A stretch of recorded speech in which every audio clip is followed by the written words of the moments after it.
Selamat siang, saudara, dimanapun Anda berada pada saat ini. Kami percaya dan saya yakin bahwa kasih karunia Tuhan Yesus Kristus, damai sejahtera daripada Allah Bapa kita, dan hikmat serta kuasa Roh Kudus menyertai Anda semua. Di hari Minggu yang istimewa ini, saya ingin berbagi kepada saudara tentang sebuah tema, yaitu berdasarkan dari Injil Markus, pasal yang pertama, yaitu mengenai siapakah Tuhan Yesus bagi Anda. Dan kita akan belajar dari apa yang disampaikan oleh Injil Markus. Saya ingin membacakan pada kita bersama, yaitu yang diambil dari Injil Markus, pasal yang pertama, ayat yang 21 sampai dengan ayat yang ke-28. Ya.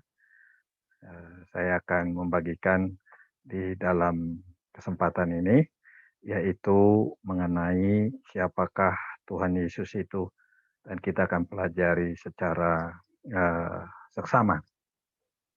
Dikatakan dalam Injil Markus pasal yang pertama ayat 21 sampai dengan 28, judulnya adalah Yesus dalam rumah ibadat di Kapernaum.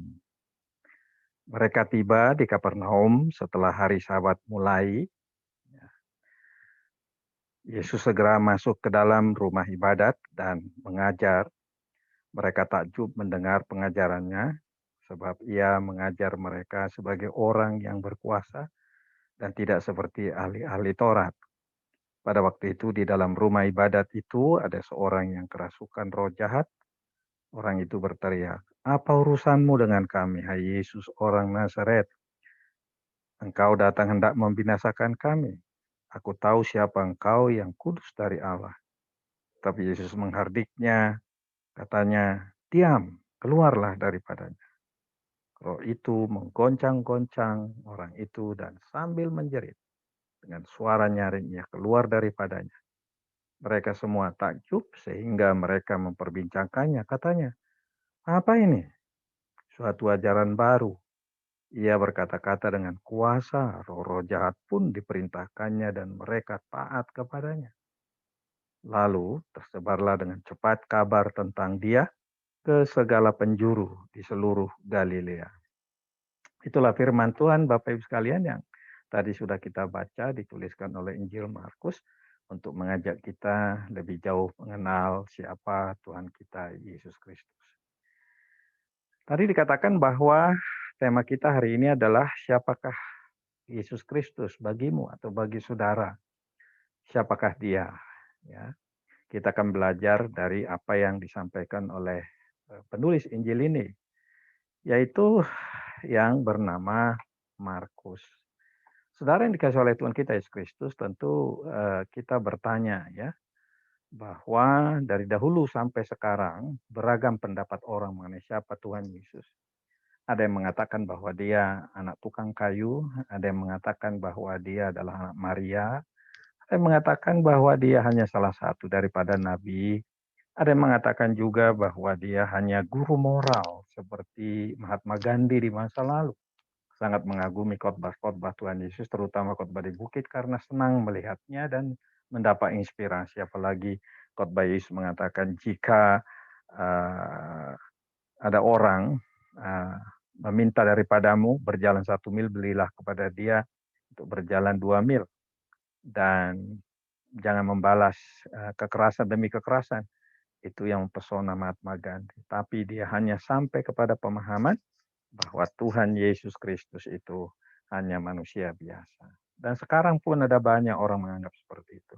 Tuhan Yesus itu hanya bayi Natal. Tuhan Yesus itu hanya manusia, ya orang Nazaret, orang Yahudi yang tidak bisa berbuat apa-apa.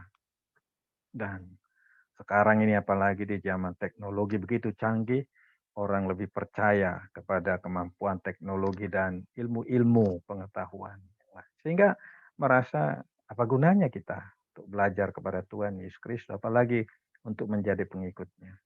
Nah, karena itu saudara, kita pun pada saat ini ditanya, menurut saudara apakah yang istimewa dengan Tuhan Yesus sehingga Anda menjadi pengikutnya? Kalau saudara sudah mengikut dia sejak anak-anak, atau sejak remaja, atau karena Anda dilahirkan dari keluarga Kristen, mungkin kita harus bertanya, apa yang istimewa dengan Tuhan Yesus Kristus? Minggu demi minggu, orang bisa datang ke gereja, mengikuti ibadah, lalu mengucapkan pengakuan imam rasuli. Tapi pertanyaannya, siapakah Tuhan Yesus bagi saudara? Apakah dia hanya sebatas dalam pengakuan iman? Apakah dia hanya sebatas di dalam eh, pemahaman, pengetahuan? Apalagi kalau ada orang belajar misalnya sekolah Alkitab atau sekolah tinggi teologi, belajar apa yang disebut kristologi, yaitu pengetahuan tentang siapa Tuhan Yesus, barangkali ada banyak teori dipahami, sehingga bisa menjelaskan Tuhan Yesus begini dan begitu. Tapi mungkin tidak ada hubungan dengan pribadinya.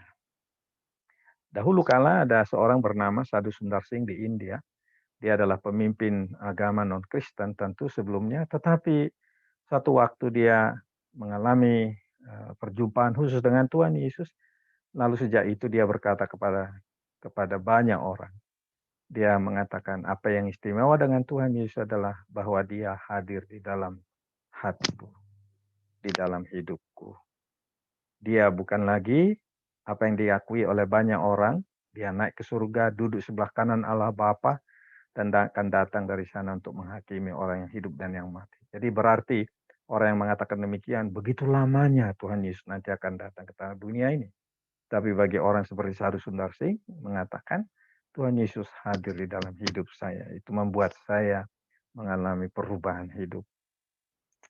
Saudara, kalau kita melihat dari Injil Markus ini, ada hal yang sangat menarik. Dikatakan oleh para ahli, Markus ini kemungkinan adalah pemuda yang turut menyaksikan penangkapan Tuhan Yesus di Getsemani. Pada malam itu semua murid dikatakan pergi meninggalkan Tuhan Yesus, apalagi setelah Petrus membacok ya telinga dari seorang serdadu dari bait Allah yang dikirim menangkap Tuhan Yesus, lalu telinga kanannya terputus, tapi Tuhan Yesus kemudian memperbaikinya. Semua murid-murid pergi. Lalu kemudian bahkan ada seorang pemuda dikatakan di sana yang karena ditarik oleh serdadu, dia meninggalkan pakaian luarnya. Kemudian dia hanya menggunakan pakaian dalamnya, lalu kemudian dia pergi lari.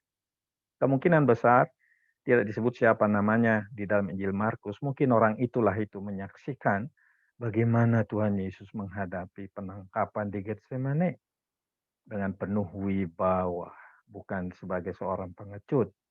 Dan itu kayaknya mempesona dalam hidupnya. Kemudian dikatakan juga di dalam Kisah Para Rasul bahwa ibunya bernama Maria, rupanya itu tempat kumpulnya para murid. Barangkali ada hubungannya juga dengan Petrus yang dianggap oleh Markus sebagai pamannya. Sehingga banyak murid-murid waktu itu sering kumpul di rumahnya dan apalagi menantikan datangnya Roh Kudus.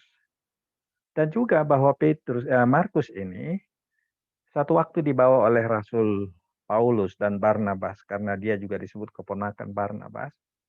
Lalu kemudian waktu mulai pelayanan Rasul Paulus dan Barnabas dipakai oleh Tuhan membuat mujizat, bahkan Gubernur Sergius Saulus ya, yang ada di Pulau Siprus itu kemudian dia menyambut Tuhan Yesus dalam hidupnya, tetapi ada paranormal yang mengganggu dan paranormal itu dihadapi oleh Paulus dan kemudian diusir roh jahat yang ada pada paranormal itu. Rupanya Markus belum siap menghadapi itu, betapa penuh peperangan rohani, pekerjaan pelayanan, pemberitaan Injil Tuhan Yesus kita, Yesus Kristus. Namun kemudian dikatakan bahwa Barnabas membina Markus karena pada waktu perjalanan kedua Rasul Paulus menolak untuk membawa Markus, lalu Barnabas memilih ya membawa Markus dan membinanya. Termasuk juga Rasul Petrus kelihatannya membina dia, menceritakan siapa Tuhan Yesus. Itu sebabnya banyak orang mengatakan Injil Markus ditulis oleh Markus dan pemberi informasi adalah Rasul Petrus, salah seorang dari 12 murid. Kenapa? Karena Markus bukanlah salah satu dari 12 murid Tuhan Yesus. Itu sebabnya informasi tentang siapa Tuhan Yesus dari pasal pertama sampai dengan pasal 16, banyak orang mengatakan itu adalah dari Rasul Petrus. Nah, saudara, yang menarik lagi perhatian kita adalah bahwa kemudian hari karena Rasul Markus ini, disebutlah dia seorang rasul karena dia menjadi utusan, walaupun dia tidak salah satu dari 12 itu. Kemudian hari dia menulis Injil Markus ini untuk dibaca oleh orang Kristen yang berada di Roma. Kalau itu dibaca oleh orang Kristen yang ada di Roma dan perantauan, pada waktu itu penguasa adalah Kaisar Romawi. Dan bagi orang Romawi, penguasa tertinggi adalah, kita tahu mereka mengatakan penguasa tertinggi itu adalah Kaisar. Dan sangat berbahaya untuk menomorduakan Kaisar. Karena itu sangat menarik kita melihat bagaimana di sini dikatakan bahwa Markus dalam pembukaan Injil ini berkata, ya, dia tidak takut untuk mengakui, dia tidak takut, dia tidak sungkan untuk mengatakan bahwa Yesus itu adalah anak Allah. Sehingga dalam bagian pertama inilah permulaan kabar baik, berita gembira atau Injil. Dan berita gembira yang disampaikan itu adalah mengenai satu pribadi yang bernama Yesus Kristus. Inilah permulaan Injil tentang Yesus Kristus. Siapakah dia? Dia katakan dia adalah Allah anak atau anak Allah. Luar biasa. Dan kemudian hari dia katakan juga bahwa dalam ayat 9 sampai dengan 11 dia kemukakan anak Allah itu penuh dengan Roh Kudus, apalagi rupanya dia tahu, dia dapat informasi bagaimana ketika Yohanes Pembaptis membaptis Yesus di Sungai Yordan, dan ada suara dari atas yang mengakui inilah anakku yang kukasihi, kepadanya aku berkenan, dan Roh Kudus hadir dalam wujud burung merpati, ya, di atas Tuhan Yesus Kristus. Sehingga dia berkata bahwa Tuhan Yesus itu adalah sosok yang dipenuhi oleh Roh Allah. Dan bahwa dia adalah yang diakui oleh Bapa sebagai anaknya yang dikasihinya. Jadi luar biasa keyakinan Markus yang dia sampaikan kepada banyak orang tanpa takut, ya, tanpa sungkan dia berkata bahwa Tuhan Yesus itu pribadi yang lain daripada yang lain. Dia bukan manusia biasa. Dia bukan hanya sekadar orang Nazaret, anak Yusuf tukang kayu atau anak Maria. Bukan. Dia adalah Allah yang menjadi manusia. Luar biasa.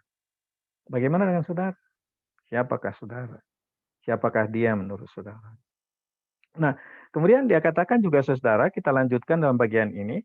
Dia berkata bahwa Tuhan Yesus itu berkuasa atas iblis. Ya. Dia berkuasa atas roh-roh jahat. Karena dia katakan di sana 40 hari, 40 malam dia tinggal di padang gurun setelah pembaptisan Sungai Yordan. Lalu kemudian dia berpuasa. Dia menggenapi apa yang terjadi perjanjian lama, yaitu Musa, ya, naik ke Gunung Sinai untuk mendapatkan loh batu yang berisi hukum Taurat, 40 hari 40 malam berpuasa. Dan kemudian kita lihat di sini Tuhan Yesus mengikuti teladan itu, ingin mengatakan bahwa Tuhan Yesus adalah Musa kedua yang diutus ke tengah dunia ini. Yang menyampaikan hukum-hukum Allah, berita gembira, kuasa Allah. Itu sebabnya Tuhan Yesus selama 3,5 tahun setelah pembaptisan Sungai Yordan dia banyak berbicara. Dan seringkali dia mengatakan pada banyak orang tentang apa yang tertulis dalam Taurat yang dituliskan oleh Musa. Semua perkataan-perkataan yang disampaikan, semua pekerjaannya, bahkan dikatakan Rasul Paulus, itu tertulis dalam hukum Musa dan kitab para nabi. Jadi dikatakan oleh Markus, Markus kagum kepada Tuhan Yesus karena dia bukan manusia biasa, pribadi biasa, tapi bisa berpuasa 40 hari 40 malam dan kemudian bahkan menang terhadap iblis. Memukau hatinya. Harusnya ini cuma menjadi hal yang membuka hati kita. Tuhan Yesus itu lain daripada pribadi yang lain di tengah dunia ini. Pribadi siapapun yang pernah ada tersohor seperti apapun. Karena dia mengalahkan kuasa iblis. Dan itu dituliskan di dalam Injil Matius pasal 4. Ketika iblis mencobai Yesus dengan 3 macam pencobaan itu ya. Di mana dia ditawarkan oleh iblis untuk mengubah batu menjadi roti. Ditawarkan oleh iblis supaya dia menjatuhkan diri dari hubungan Allah. Ditawarkan oleh iblis supaya dia menyembahnya untuk beroleh kekayaan dunia. Semua ditolak oleh Tuhan. Dengan firman Allah yang dia kutip dari perjanjian lama. Saudara, kemudian dikatakan lagi oleh firman Tuhan yang kita baca tadi. Bahwa bagi Markus, Tuhan Yesus itu adalah sosok yang karena itu setelah terjadi pembaptisan di Sungai Yordan dan kemudian setelah dia menang atas iblis selama 40 hari 40 malam setelah berpuasa itu di padang gurun. Dia kemana-mana berkeliling menceritakan, bertobatlah. Waktunya telah genap, kerajaan Allah sudah dekat, bertobatlah dan percayalah kepada Injil. Maksudnya adalah berpalinglah kepada dia sekarang yang memberitakan kabar baik kepadamu. Ya, dan yang datang memberitakan ini adalah menghadirkan pemerintahan Allah, kuasa Allah, kebenaran Allah, hikmat Allah, berkat-berkat Allah. Selama 3,5 tahun yang disampaikan oleh Tuhan kepada banyak orang. Kadang berkumpul 5.000 orang. Kadang berkumpul 4.000 orang. Kadang hanya sekelompok orang. Kadang mungkin hanya orang dalam keluarga. Dan seterusnya dan seterusnya. Tiada hentinya Tuhan Yesus menyampaikan. Dan Markus terpesona akan panggilan Tuhan Yesus. Bahwa di dalam diri pribadi Tuhan Yesus. Kita boleh menikmati hadirnya kuasa Allah. Hadirnya hikmat Allah. Hadirnya berkat-berkat Allah yang membawa perubahan. Dan saya kira Markus sudah melihat perubahan-perubahan yang dialami oleh banyak orang setelah membuka hati kepada Tuhan Yesus. Paulus, dia tahu adalah orang yang pernah membunuh Stefanus. Waktu itu Paulus belum percaya pada Tuhan Yesus, dia adalah antikristus. Tapi kemudian hari setelah perjumpaan di jalan menuju Damsyik, Paulus berubah luar biasa. Hatinya penuh belas kasihan, lalu kemudian seperti belas kasihan Yesus, lalu kemana-mana dia memberitakan bahwa orang harus membuka hati kepada Tuhan supaya mengalami perubahan hidup, beroleh hidup kekal dan pengampunan dosa. Bahkan Rasul Paulus bersedia masuk penjara, lalu kemudian mati martir di bawah perintah Kaisar Nero. Setelah berapa tahun? Kurang lebih kalau saya mengatakan antara 32 sampai 33 tahun setelah perjumpaannya di jalan menuju Damsyik. Dan Markus pun sama. Dia menuliskan bagian ini. Kalau begitu, kalau mau menikmati perubahan hidup, menikmati hadirnya kerajaan Allah dalam hidupmu, berpaling kepada dia. Bertobat artinya adalah berpaling. Ya, putar haluan. Arahkan hati kepada Tuhan Yesus. Kemudian saudara yang mengagumkan lagi bagi Markus adalah bahwa perkataan-perkataan Tuhan Yesus sangat luar biasa. Dikatakan oleh dia dalam bagian ini, Tuhan Yesus itu bukan hanya sosok yang berkuasa atas iblis, tapi perkataannya berwibawa. Contohnya, ada 4 murid dari Tuhan Yesus yang pertama. Yang pertama adalah Andreas dan saudaranya Simon. Lalu kemudian ada Yakobus yang saudaranya juga Yohanes. Keempat orang ini adalah keluarga nelayan. Satu waktu Yesus pergi datang ke pantai, lalu kemudian menemui mereka. Dan kemudian Yesus berkata pada mereka, "Hei, mari ikutlah aku, kamu akan kujadikan penjala manusia." Markus kagum melihat ucapan Tuhan Yesus itu karena dikatakan mereka meninggalkan jalannya dan mengikuti Yesus. Lalu kemudian begitu juga dengan Yohanes dan Yakobus. Bukankah karena Tuhan Yesus memiliki perkataan yang luar biasa? Saya juga merasa seperti itu. Perkataan-perkataan Tuhan Yesus luar biasa yang membuat saya berputar haluan. Lalu kemudian terus mempelajari kehidupannya dan kemudian mengajak orang lain untuk mempelajari kehidupan Tuhan Yesus. Perkataan Tuhan Yesus luar biasa. Perkataan Tuhan Yesus pada Paulus di jalan menuju Damsyik. Saulus, Saulus, kenapa engkau menganiaya aku. Siapakah engkau Tuhan? Akulah yang kau aniaya itu. Tapi sekarang sudahlah, ya. 3 hari engkau tidak melihat, lalu kemudian engkau setelah 3 hari, aku akan memulihkan engkau, lalu akan mengutus engkau untuk memberitakan kabar baik kepada banyak orang. Lalu hal itu terjadi, saudara. Perkataan Tuhan Yesus luar biasa. Itu sebabnya begitu banyak orang senang kepada ucapan-ucapan Tuhan Yesus. Dan kalau kita lihat saudara, Tuhan Yesus salah satu yang digambarkan oleh Markus di sini, pada waktu hari Sabat dikatakan di sana yang kita baca tadi, lalu tiba di Kapernaum, lalu mereka masuk rumah ibadat dan dia mengajar. Lihat gambar ini menggambarkan bagaimana banyak orang terpesona. Hari Sabat demi Sabat yang terjadi. Bahkan Tuhan Yesus pernah berkhotbah di bukit di dalam Matius pasal 5 dan pasal 6, pasal 7 direkam juga di dalam Matius pasal 13 dan di dalam banyak kesempatan lain pengajarannya mempesona. Itu sebabnya kita bisa terpesona dengan pengajaran-pengajaran perkataan Tuhan Yesus.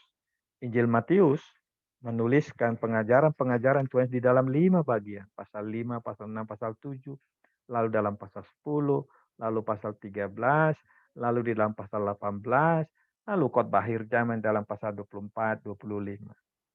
Kalau kita renungkan pengajaran perkataan-perkataan Tuhan Yesus, luar biasa mempesona hati kita.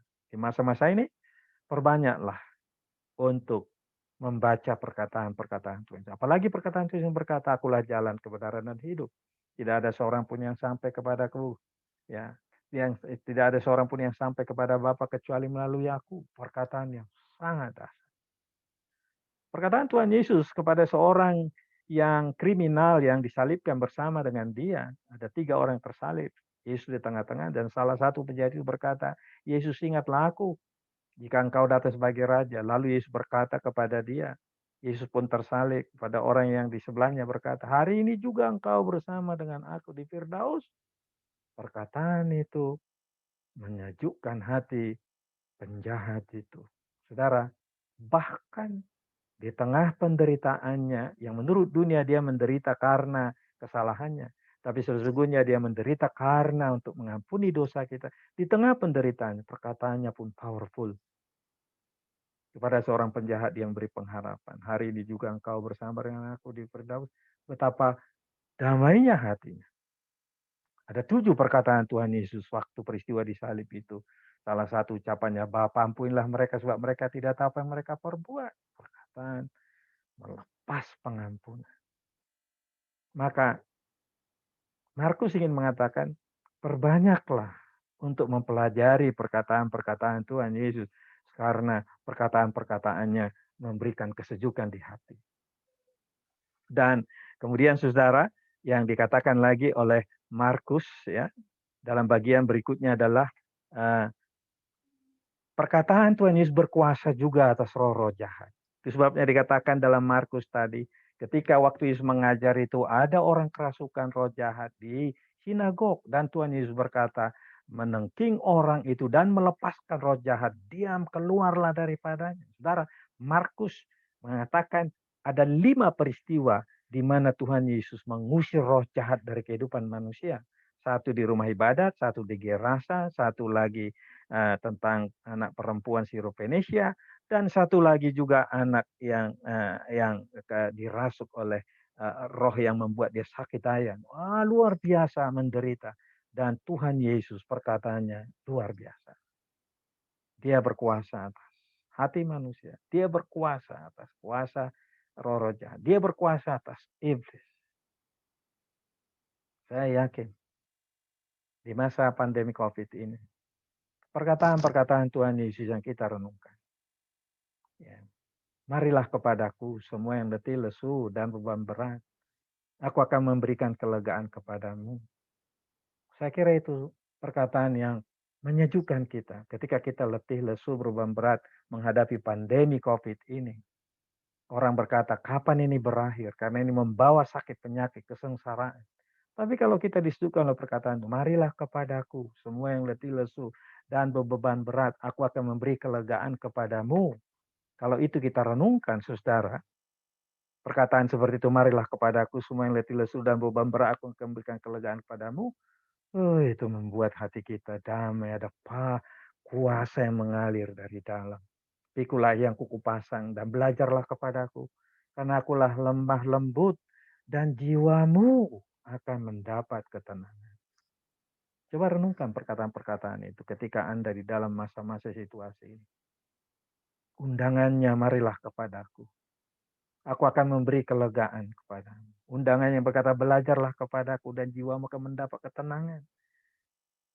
Perkataan-perkataan Tuhan Yesus itu sangat menyejukkan. Karena itu, saudara yang dikasihi oleh Tuhan kita Yesus Kristus, kita di masa-masa sekarang ini, jika kita ingin menikmati kehadiran Tuhan Yesus supaya perkataannya menyejukkan batin kita dan kuasanya hadir, simpel sekali sebenarnya menurut hemat saya. Yaitu di dalam Wahyu pasal 3 ayat 20 dia berkata, lihat aku berdiri depan pintu dan mengetuk. Barang siapa yang membukakan pintu, aku akan masuk. Dan ia akan makan bersama dengan aku, akan makan bersama dengan dia. Setiap saat, ini yang kita perlukan. Karena punya pengetahuan saja mengenai siapa Yesus nggak cukup. Banyak orang bisa punya pengetahuan menjelaskan siapa Yesus, tapi tak ada hubungan dengan Tuhan Yesus. Yang diperlukan saat ini adalah supaya kita boleh membuka hati, lalu kehadiran Yesus melalui rohnya, memberikan kuasa, ketenangan, kedamaian, bahkan seperti dikatakan dalam Markus 15, ya 16-17, tanda-tanda ini akan menyertai orang percaya. Mereka akan mengusir setan demi namaku. Ada kuasa dalam hidup mereka. Dan kemudian juga menyembuhkan sakit penyakit. Dan juga ucapan-ucapan dari mereka yang percaya kepada Tuhan Yesus menjadi lebih bernas, lebih berwibawa. Siapakah Yesus menurut saudara? Siapakah Yesus menurut Markus? Dia adalah anak Allah. Perkataannya penuh kuasa. Perkataannya, janji-janjinya bisa dipercaya. Bisa kita pegang. Ya. Ketika Yesus berkata, aku mengasihi engkau. Ketika Yesus berkata, akulah gembala yang baik. Gembala yang baik menuntun domba-dombanya. Ketika Yesus berkata, akulah hidup dan kebangkitan. Ketika Yesus berkata, akulah terang dunia. Barang siapa berjalan bersamaku, tidak lagi berjalan dalam kegelapan.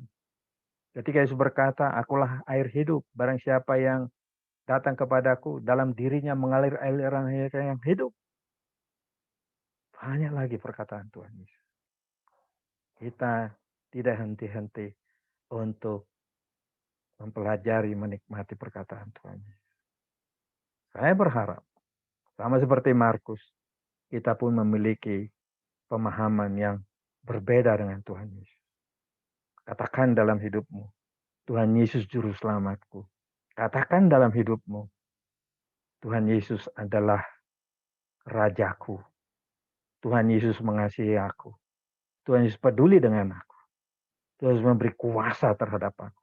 Tuhan Yesus memberi kemenangan terhadap aku. Markus, Paulus, Petrus, Barnabas, banyak orang lain mengalami hal itu. Saya juga dan saudara juga. Tuhan Yesus memberkati. Amin.